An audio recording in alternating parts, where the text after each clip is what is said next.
Акыркы мезгилде балдардын өкмөтү кетип, чалдардын өкмөтү келди деген Абылгазиев жетектеген министрлер кабинетинин курамы тууралууда сын пикирлер байма-бай айтылып, жогорку кеңеш менен саясат талдоочулардын негизги темасына айланып калганы белгилүү. 9 ай мурун куралган өкмөт жаңы келгенде парламентти эмне деп убада бергендигин эстеп көрөлү. Кыска аралыкта жазылган биримдик, ишеним жана жаратмандык деп аталган программасын тааныштырып, эл үчүн катуу иштээрин убадалаган жайы бар. Биз экономикабызды чыңдап, өндүрүштү жолго коюп, елдің жашоосун жакшыртууга бардык күч аракетибизди, жөндөмүбүздү, тажрыйбабызды жана билимибизди жумшайбыз. Жаратмандык менен иштеп, элдин ишенимин актоого өзүбүздүн салымыбызды кошобуз.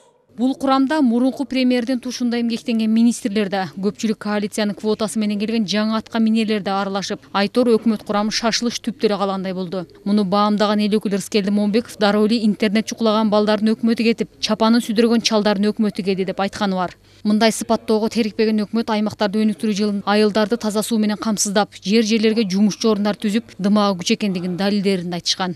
Региондорду өнүктүрүү боюнча жанагы саясатты туура жүргүзсөк, кайра иштетүү, жерлерди кайра иштетүү, жаңы технологияларды алып барып, акча каражаттарын тартсак, ошол башка мамлекеттерде иштеп жүргөн жарандарыбыз кайра кайтат деген чоң бир үмүтүбүз бар.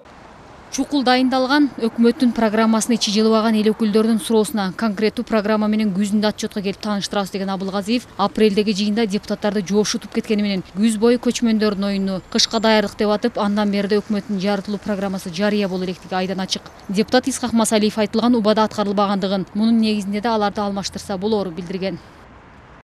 Эгер экономика жеткиликтүү деңгээлде өспөсө, салыктар жыйналбаса, анда министрлер кабинетин алмаштыруу боюнча суроо жаралат. Мындан сырткары биз өткөн жылы азыркы өкмөттү бекитип жатканда анын курамы менен концепцияга басым койгонбуз. Бирок өтө деле чоң өзгөрүүлөр боло элек. Мындан улам аларды чындап эле өзгөртүүгө негиз бар. Андыктан алар ушул күнгө чейин өздөрүнүн чабалдыгы аркылуу элге бийликти да жаман көрсөтүп койду.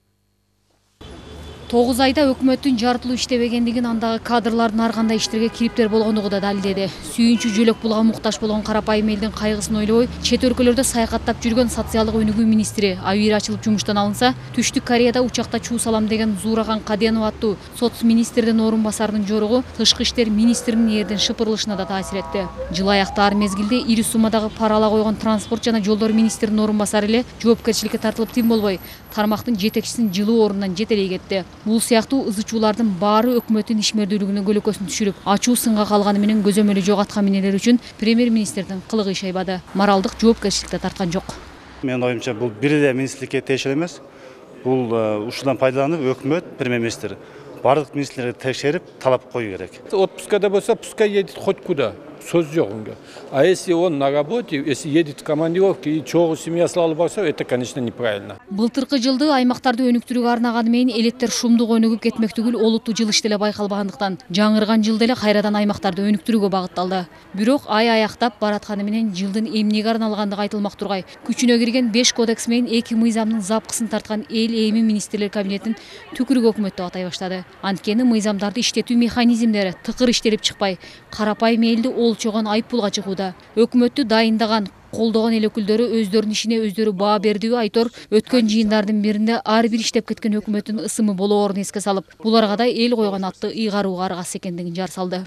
Бабановдун өкмөтүнүн коалициялык өкмөт, Сапар Исаковдун технократтык өкмөт деп койгондо, азыркы өкмөттүн дагы жаңы ат коюлду, жаңы ат коюлганда бат коюлду, түкүрүк өкмөт деген ат коюлду да.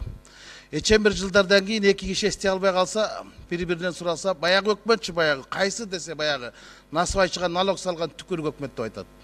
Мына ошол атка конду да, анын атка конушуна өздөрүнүн кадамдары, өздөрүнүн адамдары себеп болду. Өздөрүнүн чабалдыгынын натыйжасында бийликти да элге жаман көрсөтүп жаткандыктан, эл өкүлдөрү өткөн аптадан бери өкмөт башчыны жогорку кеңештин комитеттик жалпы жыйындарына чакыртып келтире алган жок. Мындан улам министрлер кабинетинин 9 айдагы ишмердүүлүгүнө эл өкүлдөрү баа берер, чекит коёр мезгил алыс болбой калды окшойт деген жоромолдор саясат талдоочулар тарабынан жок жерден айтылбай жаткан чыгар. Шекер Сатыбалдиева, Эрмек Райымбеков, Нью ТВ.